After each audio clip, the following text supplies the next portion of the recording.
Mis hermanos, muy buenos días. Para mí es un gran honor estar esta mañana aquí y poder predicar la palabra de Dios. Realmente es un gran privilegio. Mi nombre es Luis Orlando Rocha y junto con mi esposa, Alba Lucía, hace 13 años estamos aquí, junto con mis hijos también, sirviendo en la Iglesia de Cristo en Medellín como misioneros. Llevamos 13 años aquí, 13 años que han sido espectaculares, 13 años que hemos disfrutado realmente mucho. Tenemos grandes amigos acá, hemos, digamos que, echado raíces acá y ha sido muy especial estos últimos 13 años. Para mí realmente es un privilegio también poder estar hoy compartiendo este tiempo con la Iglesia de Cristo en Guadalajara. Entonces es una alegría poder tener ambas iglesias, la Iglesia de Cristo en Guadalajara y la Iglesia de Cristo aquí en Medellín. Gracias por el privilegio, por el honor de poder estar compartiendo esto con ustedes, este tiempo, la predicación.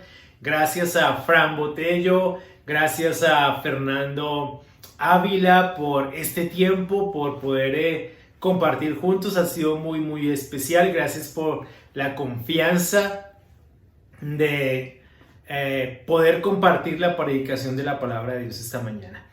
Quiero que nos ubiquemos en Hechos 22. El texto que vamos a predicar el día de hoy es Hechos 22, 30 hasta el capítulo 23.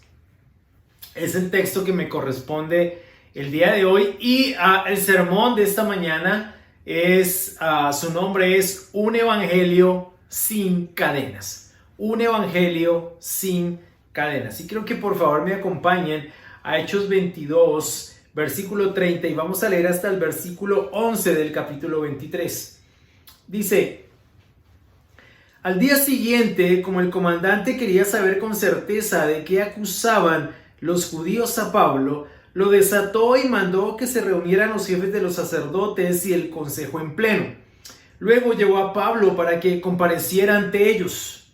Pablo se quedó mirando fijamente al consejo y dijo: hermanos, hasta hoy yo he actuado delante de Dios con toda buena conciencia. Ante esto el sumo sacerdote Ananías ordenó a los que estaban cerca de Pablo que lo golpearan en la boca. Hipócrita, a usted también lo va a golpear Dios, reaccionó Pablo. Ahí está sentado para juzgarme según la ley y usted mismo viola la ley al mandar que me golpeen. Los que estaban junto a Pablo lo interpelaron: ¿cómo te atreves a insultar al sumo sacerdote de Dios? Hermanos, no me había dado cuenta de que es el sumo sacerdote, respondió Pablo. De hecho, está escrito: no hables mal del jefe de tu pueblo. Pablo, sabiendo que unos de ellos eran saduceos y los demás fariseos, exclamó en el consejo: hermanos, yo soy fariseo de pura cepa. Me están juzgando porque he puesto mi esperanza en la resurrección de los muertos. Apenas dijo esto, surgió un altercado entre los fariseos y los saduceos y la asamblea quedó dividida. Los saduceos sostienen que no hay resurrección, ni ángeles ni espíritus. Los fariseos, en cambio, reconocen todo esto. Se produjo un gran alboroto y algunos de los maestros de la ley, que eran fariseos, se pusieron de pie y protestaron. No encontramos ningún delito en este hombre, dijeron. ¿Acaso no podría haberle hablado un espíritu o un ángel? Se tornó tan violento el altercado que el comandante tuvo miedo de que hicieran pedazos a Pablo, así que ordenó a los soldados que bajaran para sacarlo de allí por la fuerza y llevárselo al cuartel. A la noche siguiente el Señor se apareció a Pablo y le dijo: ánimo, así como has dado testimonio de mí en Jerusalén, es necesario que lo des también en Roma. Y vamos a leer hasta aquí, hasta el versículo 11. Evidentemente es todo el capítulo 23, pero vamos a ir abordando sección por sección. Este pasaje, todo el texto, Hechos 22, 30 y todo el capítulo 23, este pasaje del libro de Hechos hace evidentes tres escenarios bastante hostiles a los que el apóstol Pablo se debió enfrentar. Y aun cuando él se encuentra en cadenas en este momento, el pasaje también nos hace evidente que el evangelio que él predica no lo está. Cada uno de estos escenarios son profundamente hostiles. No podemos permitir, en este punto, que la rutina de lectura nos impida dimensionar el peligro al que se enfrentó el apóstol Pablo en virtud de su misión. Pero también el plan soberano del Señor en cuanto a la misión de Pablo y la predicación del evangelio. No podemos pasar de vista estas dos cosas. De modo que examinemos este primer escenario. Y es bastante sencillo. El apóstol Pablo comparece ante el concilio. Luego de los incidentes en los que Pablo les revela al centurión y al comandante de que él era un ciudadano romano, el texto nos explica que al día siguiente el comandante organizó todo con la finalidad de que Pablo se reuniera con el Sanedrín y compareciera a fin de saber de qué estaban acusando a Pablo a ciencia cierta. Para el comandante no era claro eso. Aquí quiero que recordemos que el plan de Jesús para Pablo era precisamente ese. Eso fue lo que reveló a Ananías el Señor Jesús cuando lo envió a visitar a Pablo, a que pusiera sus manos sobre él y recobrara la vista. ¿Recuerdan ese texto en Hechos 9?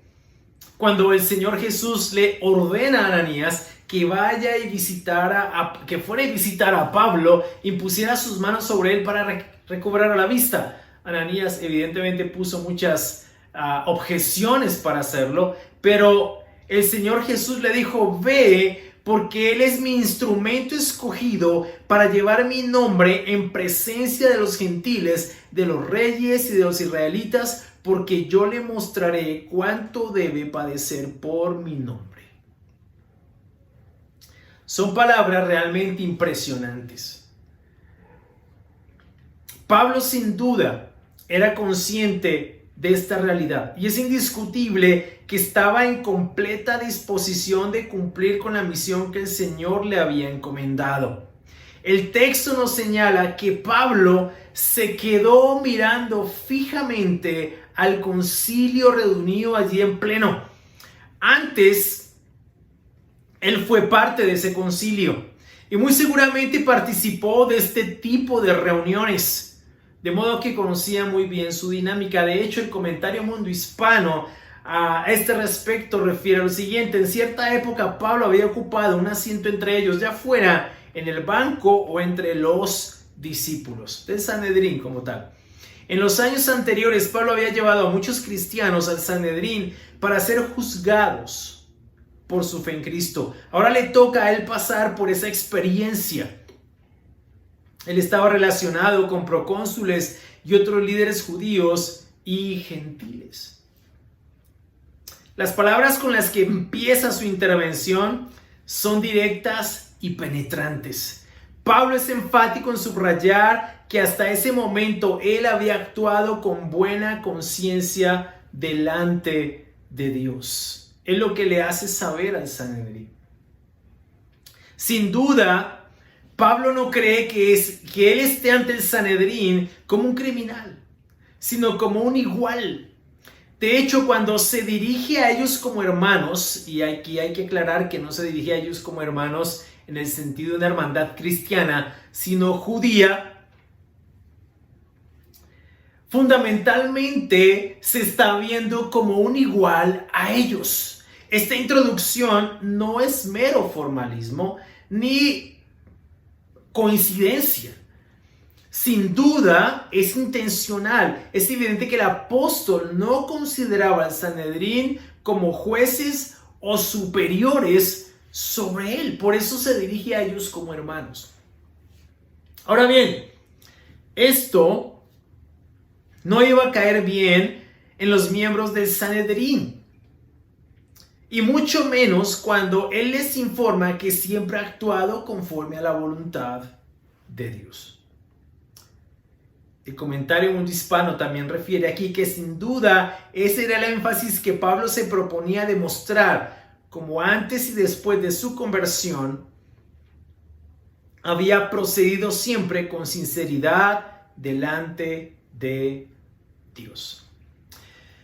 Y hermanos, en este momento, el cristianismo en general está atravesando por una crisis con relación a muchos de sus líderes.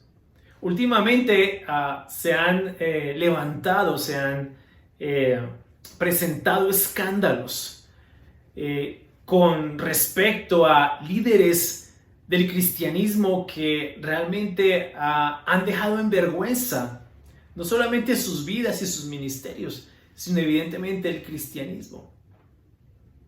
Porque muchos de ellos han sido descubiertos viviendo una vida de doble moral.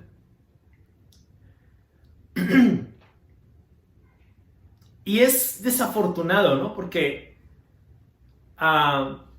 eso, sin lugar a duda, pone cadenas a la predicación del Evangelio. No debería ser así, pero pone ese tipo de obstáculos, pone ese tipo de cadenas, pone ese tipo de restricciones.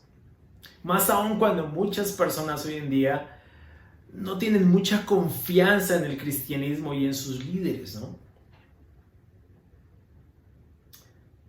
Pablo es un ejemplo de integridad, de sinceridad y de un deseo genuino y sincero de servir al Señor. Evidentemente, aunque Pablo estaba en cadenas, el evangelio que él predicaba no lo estaba, y él se aseguró de que nunca en su vida pudiera estarlo. Pablo, en las circunstancias más hostiles, tuvo el suficiente valor y la suficiente integridad para predicar el evangelio y no ser un estorbo para el evangelio.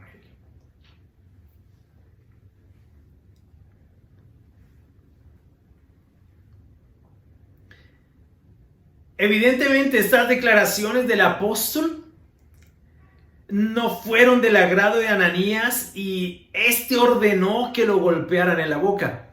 Sin duda, Ananías actuó con arrogancia y mucha insensatez. Era uno de estos líderes que realmente eran una piedra de tropiezo para la fe judía en ese momento, pero es un ejemplo de cómo líderes corruptos, y vamos a verlo ahorita, pueden poner ese tipo de tropiezo a la fe. De hecho, los escritos seculares de la época dan cuenta del carácter corrupto de este personaje. Robert Simmons, por ejemplo, se refiere al respecto. Sabemos por el historiador judío Josefo que Ananías estuvo en el poder desde el año 47 hasta el año 59 después de Cristo y que fue un hombre deshonesto, violento y cruel. En contraste con la integridad de Pablo. Pablo responde a la agresión de un modo muy particular y lo reconviene diciéndole: Dios lo golpeará a usted pared blanqueada, que es el texto literal. Y lo cuestiona con respecto a que él, como juez de la ley, viola la ley al ordenar que lo golpeen. Los que observan la situación a su vez recomiendan a Pablo y le informan que Ananías es el sumo sacerdote, a lo cual Pablo responde en un tono de disculpa que no sabía que era el sumo sacerdote y cita un pasaje en Éxodo 23:5 donde la ley ordena que no se hable mal del jefe de su pueblo. Sin duda, Pablo aquí se disculpa por su ofensa al cargo, mas no a la persona. Probablemente quiso decir con esto que no había considerado el cargo de la persona que había dado la orden. Pablo respetaba el cargo, pero no a la persona que lo desempeñaba. Este Ananías fue asesinado unos pocos años más tarde. Así nos lo plantea en esta contextualización histórica el comentario Mundo Hispano. Sin duda, Hasta este punto, el ambiente era bastante tenso y por demás hostil. Es en medio de toda esta circunstancia tan compleja en la que Pablo tiene que dar testimonio de Cristo y el Evangelio. Seguidamente Pablo observa que el Sanedrín está conformado por saduceos y fariseos. Él conoce muy bien estos dos partidos religiosos, sus teologías y sus políticas. Es importante recordar que los saduceos pertenecían a la élite. Eran poderosos y de clase alta. Sin embargo, el Sanedrín estaba conformado en mayor número por fariseos. Con estos últimos, evidentemente, Pablo se identificaba porque él fue fariseo. Es en este contexto en el que Pablo expone el evangelio que él predica, independientemente de si su intención era dividir o no la audiencia. Él encontró a su vez una oportunidad de dar testimonio de su fe a sus hermanos y procede a hacerlo. Evidentemente la audiencia se divide, puesto que los saduceos no creían en la resurrección, en tanto que los fariseos sí. El alboroto fue evidente y algunos de los maestros de la ley que eran fariseos se pusieron de pie y declararon que no encontraban ningún delito en Pablo. El debate entre fariseos y saduceos se acentuó, puesto que los primeros subrayaron que dicha revelación pudo haber llegado por intermedio de un ángel o de un espíritu, cosas que sin duda los saduceos no creían. El texto nos señala que fue tan violento el altercado que el comandante tuvo miedo de que agredieran a Pablo, de modo que ordenó categóricamente que lo sacaran de allí y lo llevaran al cuartel. Es impresionante cómo el norte de la reunión cambió de un momento a otro. Como lo decía anteriormente, independientemente de la intención de Pablo de dividir o no la audiencia, si esa era su intención o no, Pablo encontró una oportunidad para predicar el evangelio allí, pero tan pronto como Pablo predica acerca de la esperanza de la resurrección, eso genera un debate que cambia el curso como tal de la reunión del concilio. Ellos se meten en un debate impresionante y el comandante tiene que sacar a Pablo de allí para que no lo fueran a agredir. La situación era bastante compleja, bastante tensa. Y el comandante tiene que sacar a Pablo de allí. Después de todo esto, a la noche siguiente, nos dice el texto, y esta es quizás la parte del texto más hermosa de todas. El Señor se apareció a Pablo para fortalecerlo y animarlo a continuar con su misión. Ánimo, le dice, así como has dado testimonio de mí en Jerusalén, es necesario que lo des también en Roma. Y esta es quizás la sección más reveladora y, como les decía hace un momento, más hermosa de toda esta historia. A juicio propio, todo esto revela varios asuntos o varias lecciones que son relevantes no solo para Pablo y su historia en ese momento, sino también para nosotros como iglesia, como cristianos contemporáneos. 1.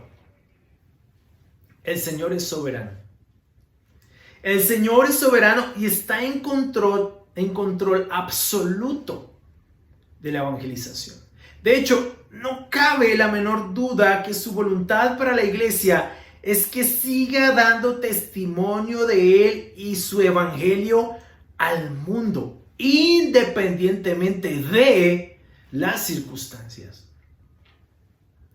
El Señor aquí le aseguró a Pablo que él no iba a morir en Jerusalén, que él tenía que seguir hasta Roma para dar testimonio de Él. De modo que esto da cuenta de la soberanía del Señor en cuanto a la evangelización. El Señor estaba en control. La situación no se le había salido de las manos. Es más, se aparece a Pablo y lo anima, lo fortalece. Sigue predicando. Ahora, más adelante nos vamos a dar cuenta que las cosas se ponen mucho más complicadas, mucho más difíciles. Pero aún así el Señor anima a Pablo a seguir predicando el Evangelio. Para el Señor, independientemente de las circunstancias, lo más importante es la predicación del Evangelio. Es la evangelización. La segunda lección. A pesar de lo difícil que puede hacer la evangelización, ciertamente Él está ahí para animar y fortalecer a cada uno de nosotros de la misma manera que lo hizo con Pablo en la misión que tenemos como iglesia. Tercero, aun cuando Pablo estaba en cadenas, el evangelio no. Sin duda, sus cadenas fueron la oportunidad del Señor para llevar el evangelio a reyes, gobernantes, gentiles e israelitas. Mis hermanos, esto tiene que llevarnos a la convicción de que nada puede encadenar la evangelización. La crisis, la dificultad, la enfermedad, incluso las cárceles, fueron circunstancias que el Señor utilizó para que Pablo predicara el evangelio a todas las naciones. Jamás fueron obstáculos, fueron oportunidades. Ninguna de esas circunstancias se convirtió en una especie de eslabón que encadenara el evangelio. Por el contrario, fueron oportunidades donde el evangelio fue predicado con entera libertad.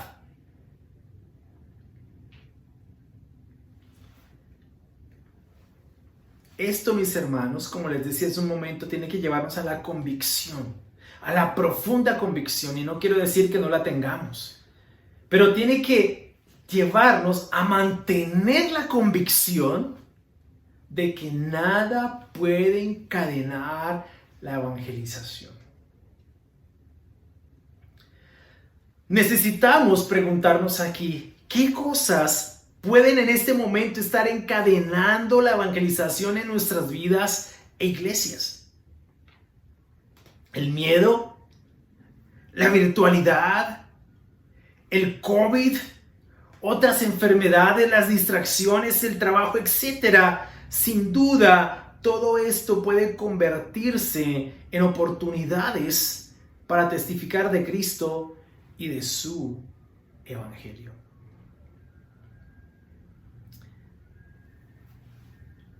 ¿Y sabes por qué? También necesitamos ser conscientes, mis hermanos, con todo esto que les estoy planteando, que la misión de la iglesia no es la misión de la iglesia, es la misión de Dios para la iglesia, es la misión Dei para su iglesia. Esto nos tiene que llevar a concientizarnos de que entonces la evangelización no se trata de un programa de la iglesia, sino la missio Dei, la misión de Dios para la iglesia. Yo estoy plenamente convencido de eso.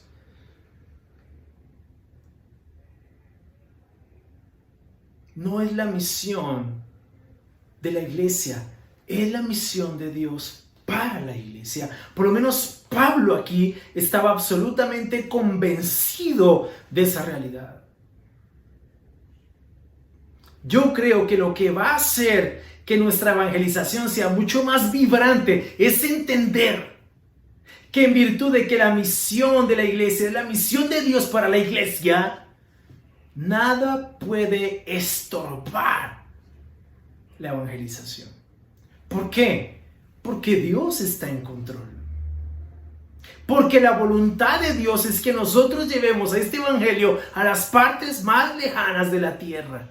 que ninguna circunstancia, por adversa que sea, puede obstruir, puede encadenar la predicación del Evangelio.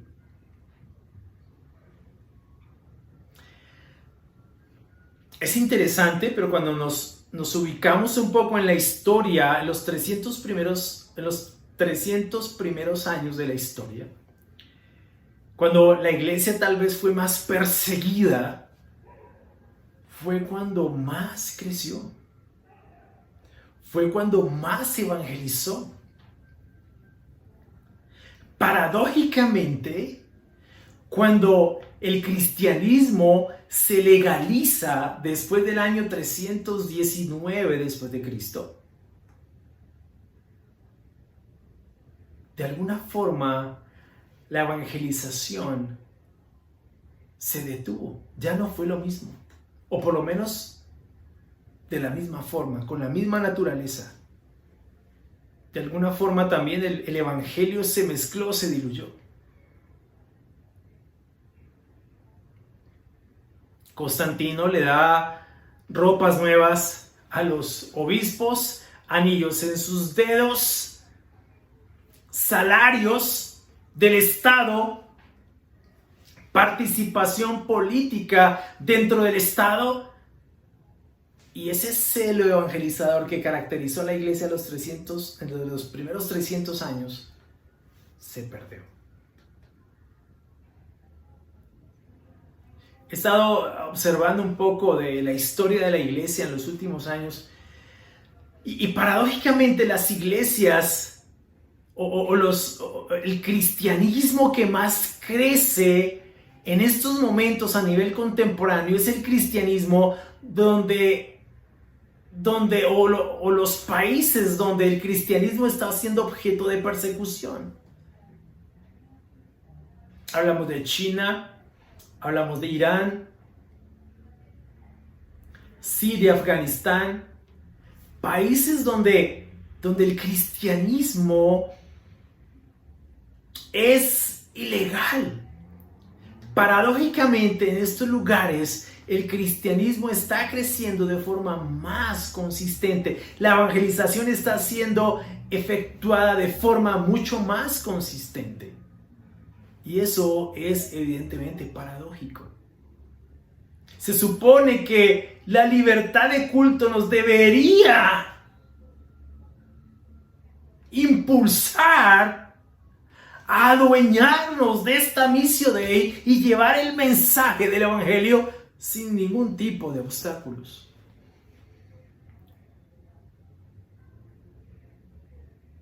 Pero paradójicamente, las iglesias donde hay más persecución son las iglesias que más están creciendo. Esas iglesias que se conocen como iglesias subterráneas son las que más están creciendo en este momento.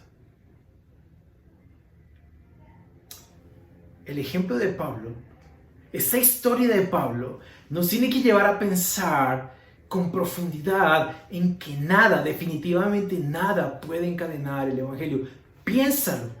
¿Qué está haciendo que el evangelio esté encadenado? ¿Qué es lo que está haciendo que hoy no tengamos tal vez la misma fuerza, el mismo impulso, la misma pasión por predicar el evangelio, por compartir el evangelio con las personas a nuestro alrededor?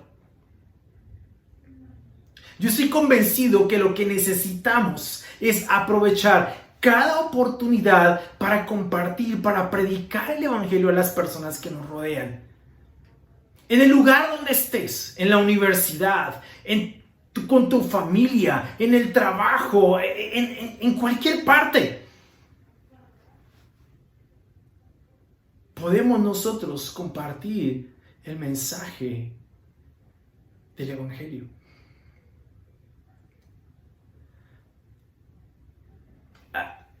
Escuchaba un video esta semana, vi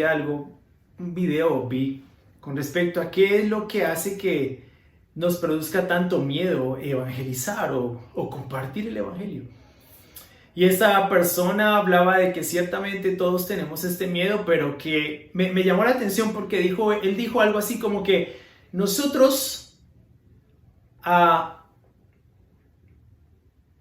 compartimos de lo que más nos apasiona. ¿Qué es lo que más nos apasiona? De eso estamos hablando permanentemente. Entonces él decía, si lo que más nos apasiona es el Evangelio, pues evidentemente vamos a estar hablando del Evangelio y vamos a aprovechar cualquier oportunidad para compartirte el Evangelio. Piénsalo cuando tú te convertiste al Evangelio. Cuando yo me convertí al Evangelio, recuerdo que invité a toda mi familia. Le compartí el Evangelio a toda mi familia. De hecho, antes de cumplir el año de ser un discípulo, antes de llegar al año de ser un discípulo, recuerdo que fui en un equipo misionero a la ciudad de Quito, Ecuador. Fui en el equipo misionero, no había completado el año y estuve en ese equipo misionero y recuerdo muy bien que para mí era impresionante poder compartir el Evangelio con la gente. Me daba miedo, sí, a veces tenía miedo al rechazo y todo lo demás, pero la verdad era algo que me apasionaba profundamente. Y hasta la fecha me apasiona. Ahora soy un predicador del Evangelio. Pero creo que todos somos predicadores en algún sentido.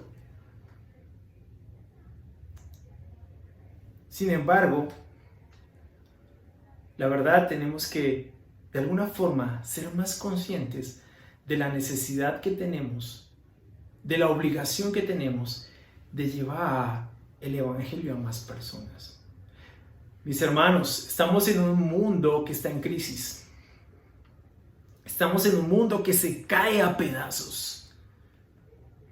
Este tema del COVID hizo evidente una crisis de valores, una crisis de principios, una crisis de todo en el ser humano y una profunda necesidad de Dios. Esta circunstancia no puede ser obstáculo, no puede ser cadena para el Evangelio. Sin lugar a duda, esta circunstancia tiene que convertirse en una oportunidad para que nosotros podamos predicar el Evangelio y llevemos la esperanza de la resurrección a tanta gente que en este momento está sufriendo. Pablo hizo eso. Los discípulos en el primer siglo hicieron eso. Los apóstoles en el primer siglo hicieron eso.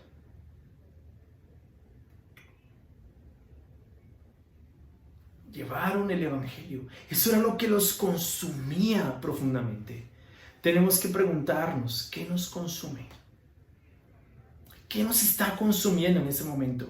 ¿Qué es lo que realmente nos apasiona de esto?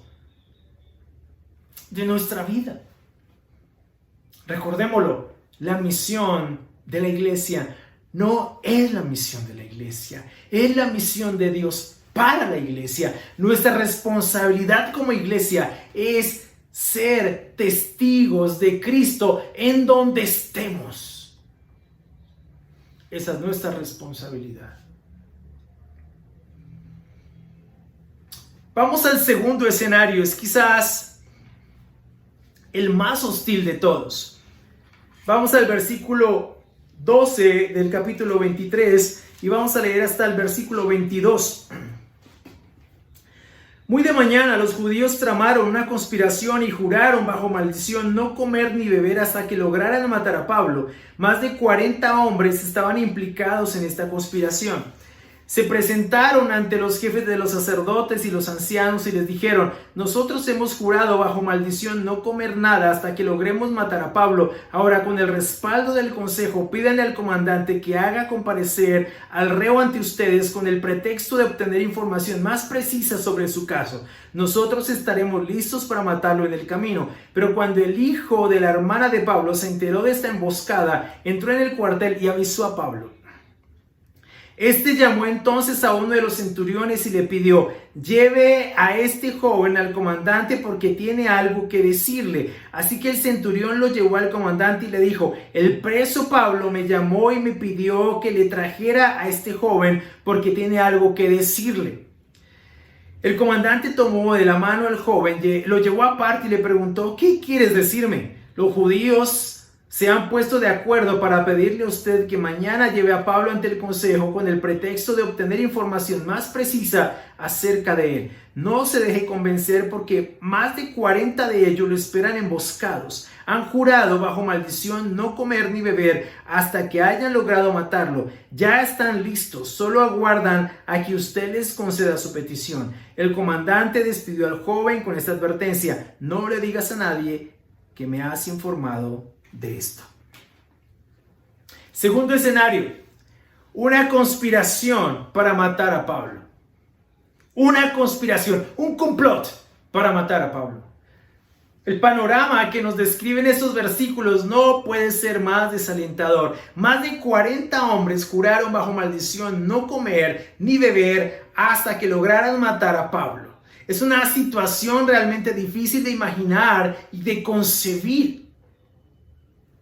Se presentaron ante los jefes de los sacerdotes y los ancianos y les manifestaron sus intenciones. De paso, el plan que tenían ideado para acabar con la vida de Pablo.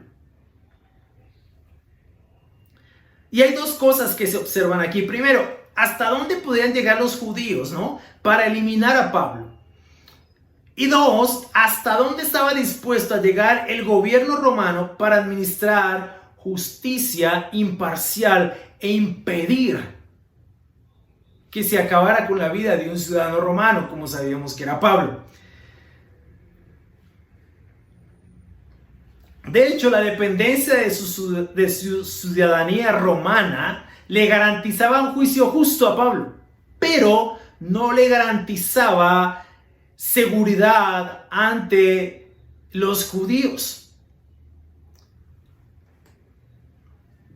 Bajo ciertas circunstancias, los judíos consideraban que era lícito asesinar a un hombre, o justificable. Si un hombre se convertía en un peligro público para la moral y la vida, consideraban que era legítimo eliminarlo como pudieran. De modo que 40 hombres, quizás celotes, hicieron una promesa. Recuerden que los celotes eran los guerrilleros. Según Berkeley, los guerrilleros de la época, Según Berkeley, tal voto fue llamado kerem. Cuando un hombre se comprometía a él, estaba diciendo: que Dios me maldiga si fracaso en esto.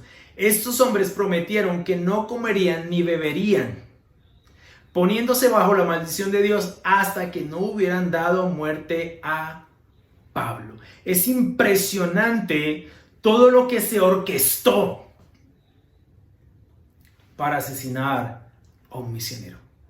Ciertamente, Pablo estaba haciendo un impacto impresionante en la predicación del evangelio en ese momento, tanto que armaron un complot de tal naturaleza para asesinarlo. Pablo estaba poniendo de cabeza las cosas en ese momento. De hecho, la verdadera razón por la que querían asesinar a Pablo era porque todo esto se originó porque introdujo gentiles al templo.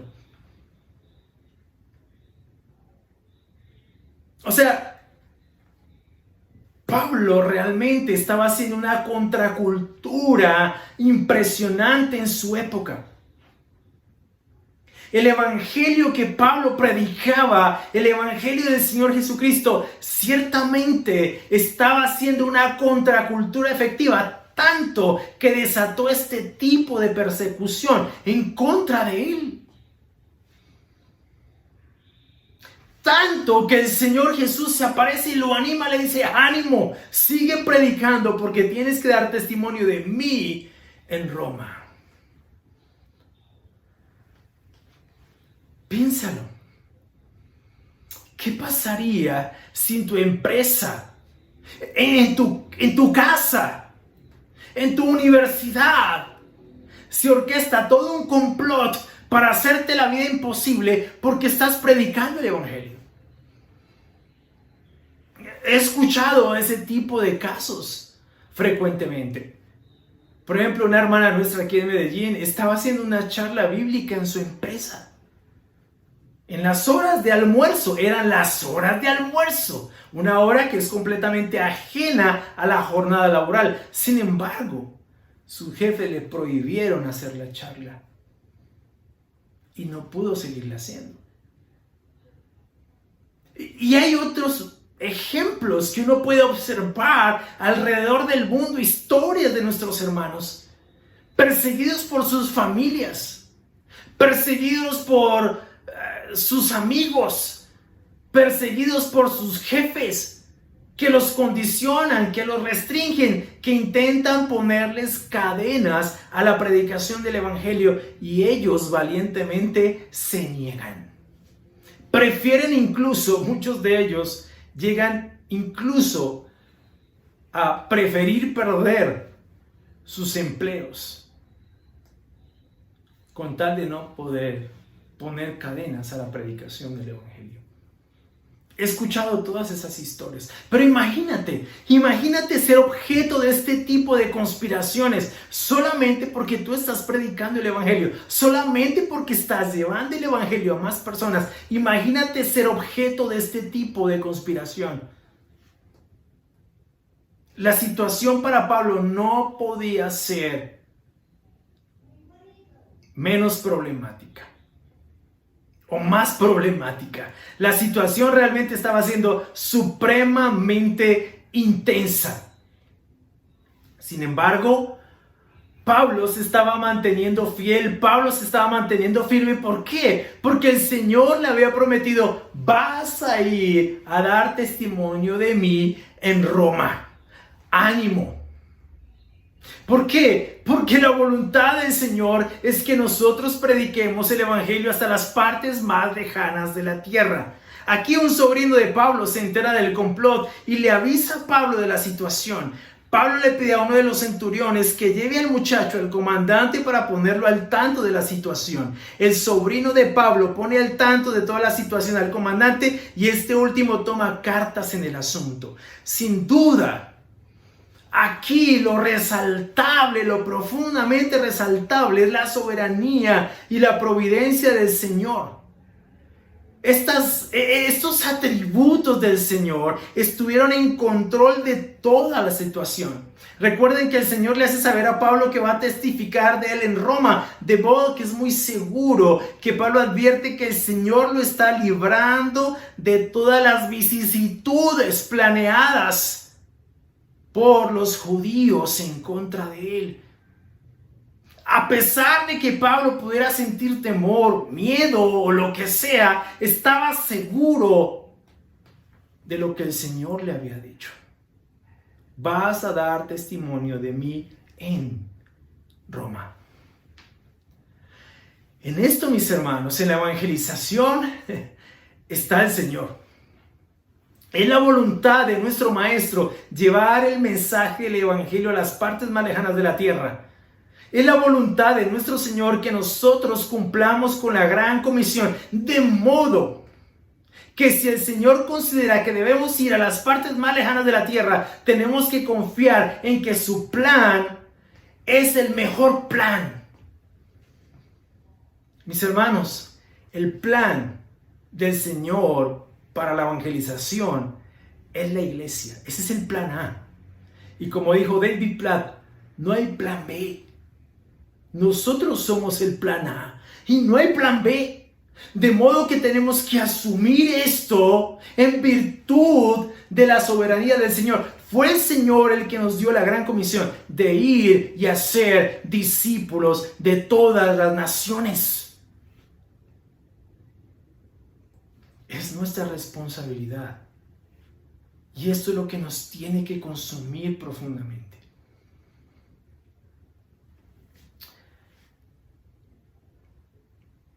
Esta no fue la primera ni la última vez que el cristianismo y su mensaje del evangelio estuvieron bajo ataque.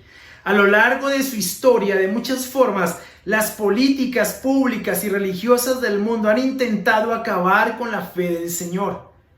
El proyecto de secularización contemporáneo inició en la época del Renacimiento con la finalidad de quitar de la sociedad la tutoría de Dios y de la Iglesia.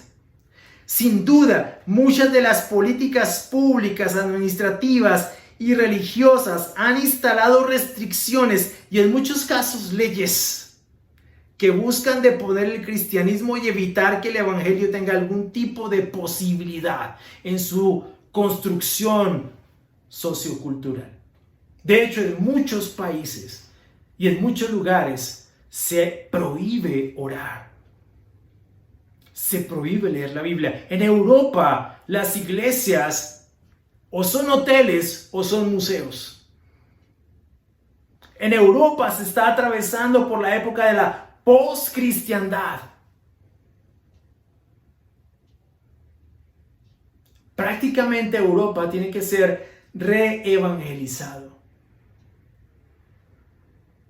El primer mundo. Todo este trabajo que hizo Pablo en sus inicios, hoy fue demolido por este proyecto de secularización. Canadá está en la misma circunstancia. En muchas partes de Estados Unidos, creo que en la mayoría, especialmente en las escuelas públicas, se prohíbe orar y se prohíbe leer la Biblia. Se prohíbe hablar de Dios, se prohíbe predicar el evangelio dentro de estas instituciones. Y los maestros que han intentado hacerlo se meten en problemas graves con la ley. Entonces no ha sido ni la primera ni la última vez en que las políticas públicas y administrativas han intentado socavar o poner cadenas al evangelio. Hoy más que nunca necesitamos o tenemos que tomarnos de las palabras del Señor y encontrar fortaleza y ánimo para seguir predicando y dando testimonio de Cristo, de modo que evitemos que el evangelio sea encadenado. Y el tercer y último escenario, quizás el menos hostil de todos, pero no el menos problemático. Versículo 23 dice: entonces el comandante llamó a 2 de sus centuriones y les ordenó: alisten un destacamento de 200 soldados de infantería, 70 de caballería y 200 lanceros para que vayan a Cesarea esta noche a las 9 y preparen cabalgaduras para llevar a Pablo sano y salvo al gobernador Félix. Además escribió una carta en estos términos: Claudio Lisias, a su excelencia el gobernador Félix, saludos. Los judíos prendieron a este hombre y estaban a punto de matarlo, pero yo llegué con mis soldados y lo rescaté porque me había enterado de que es ciudadano romano. Eso era falso, ¿no? Yo quería saber de qué lo acusaban, así que lo llevé al consejo judío. Descubrí que lo acusaban de algunas cuestiones de su ley, pero no había contra él cargo alguno que mereciera la muerte o la cárcel. Cuando me informaron que se tramaba de una conspiración contra este hombre, decidí enviarlo a usted enseguida. También los ordené a sus acusadores que expongan delante de usted los cargos que tengan contra él. Así que los soldados, según se les había ordenado, tomaron a Pablo y lo llevaron de noche hasta Antípatris. Al día siguiente dejaron que la caballería siguiera con él mientras ellos volvían al cuartel. Cuando la caballería llegó a Cesarea, le entregaron la carta al gobernador y le presentaron también a Pablo. Félix leyó la carta y le preguntó de qué provincia era. Al enterarse de que Pablo era de Cilicia, le dijo: te daré audiencia cuando lleguen tus acusadores, y ordenó que lo dejaran bajo custodia en el palacio de Herodes. El tercer escenario: Pablo es trasladado a Cesarea. El tribuno, el comandante, dándose cuenta de la seriedad de la situación, hizo planes para mandar a Pablo a Cesarea durante la noche. Es impresionante lo que ocurre aquí. Llamó a 200 soldados, más de 70 de caballería y 200 lanceros de las fuerzas especiales para brindar la máxima seguridad a Pablo. El oficial sabía que la situación era difícil, era explosiva y estaba determinado a evitar que mataran a su prisionero. Dado que proveyeron más de un caballo para Pablo, Lucas implica que irían algunos compañeros con él. No se menciona ningún otro prisionero, pero es posible que también hubieran arrestado a alguno de los compañeros de Pablo. Por lo menos así nos lo describe un poco el comentario Mundo Hispano. Lucas nos da el nombre aquí de este tribuno o de este comandante, Claudio Lisias. Él escribe una carta a Félix, la acabamos de leer, el gobernador de la provincia. Félix llegó a ser gobernador de Judea en el año 51 o 52 después de Cristo y según el historiador romano Tácito era un gobernante cruel y malvado, como la mayoría de todos ellos, ¿no? Según la ley romana, cuando un oficial inferior remitía a algún acusado a otro superior, tenía la responsabilidad de redactar una carta de presentación. Es lo que habría de suceder también el procurador Festo, o de hacer el procurador Festo, cuando remitiera a Pablo a Roma. Entonces, en la carta, este Claudio Lisias, ¿no?, explica qué era lo que estaba pasando con Pablo. Evidentemente, Claudio Lisias miente en la carta porque él no se dio cuenta de que Pablo era ciudadano romano. Fue porque Pablo le dijo que era ciudadano romano que buscó protegerlo, porque sabía que se podía meter en un grave problema si azotaba a Pablo sin un juicio. Entonces, gran parte de lo que está escrito en la carta realmente no era cierto. Sin embargo, a pesar de todo eso, recordemos que la soberanía del Señor está aquí presente precisamente para proteger a Pablo y para lograr que Pablo llegara sano y salvo a Roma a dar testimonio de él. No podemos pensar de otra forma diferente. No podemos creer que las buenas intenciones de este tribuno, de este comandante, eran que Pablo llegara sano y salvo a Roma. Creo que en todo esto estuvo la mano del Señor de una manera poderosa y soberana, logrando que Pablo llegara a la ciudad de Roma para dar testimonio de Cristo y de su evangelio. Por lo menos es lo que yo veo aquí, es lo que Lucas nos relata. Recuerden que el libro de los Hechos no necesariamente es el libro de los Hechos de los apóstoles, es los Hechos como tal del Espíritu Santo, son los Hechos del Señor. Aquí nos habla de la soberanía del Señor, del perfecto control del Señor con su iglesia y con la misión de llevar el evangelio a las partes más lejanas de la tierra.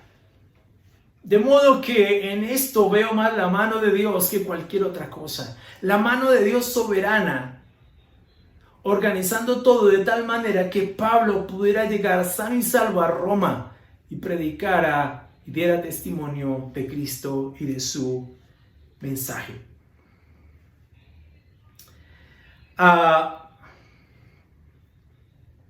En esta sección que trata con el arresto y los juicios de Pablo se encuentran varios de los temas de mayor interés de Lucas. Sin duda, Lucas quería expresar muy claramente las circunstancias dentro de las cuales Pablo últimamente hizo su apelación al César. Este es el contexto para todo lo demás que viene. Pablo no había iniciado ninguna acusación contra su nación. En cambio, era la persistencia de la oposición judía la que finalmente resultó en su encarcelación romana. Aún algunos de los fariseos del Sanedrín habían reconocido que no era infiel a su pueblo. Eso lo vimos en el versículo 9 del capítulo 23. Y este tribuno, Lisias, escribió a Félix que no encontraba ninguna acusación de crimen contra Pablo digna de muerte o de prisión, desde el punto de vista de un romano. Toda esta contextualización nos la señala muchos de estos aspectos del comentario Mundo Hispano. Pero es interesante, ya para terminar, hermanos, aunque podríamos afirmar que el protagonista de esta historia es Pablo en cadenas, ciertamente el pasaje va más allá de mostrarnos eso. Esta es la historia de un misionero en cadenas, perseguido, atormentado, enjuiciado, que hace sin duda y quizás de manera más resaltable, 1. La soberanía del Señor Jesucristo en función de la gran comisión y la soberanía de su evangelio. Un evangelio sin cadenas. Muchas gracias, mis hermanos, muy amables. Para mí fue un gran privilegio poder compartir este tiempo con ustedes. Espero que este sermón, espero que este tema en Hechos nos haya podido inspirar a tomar las banderas de la evangelización con mayor compromiso, con mayor profundidad, con mayor celo, entendiendo que el evangelio del Señor Jesucristo en verdad es un evangelio sin cadenas. Muchas gracias, mis hermanos. Feliz resto de día y que el Señor los bendiga. Hasta luego.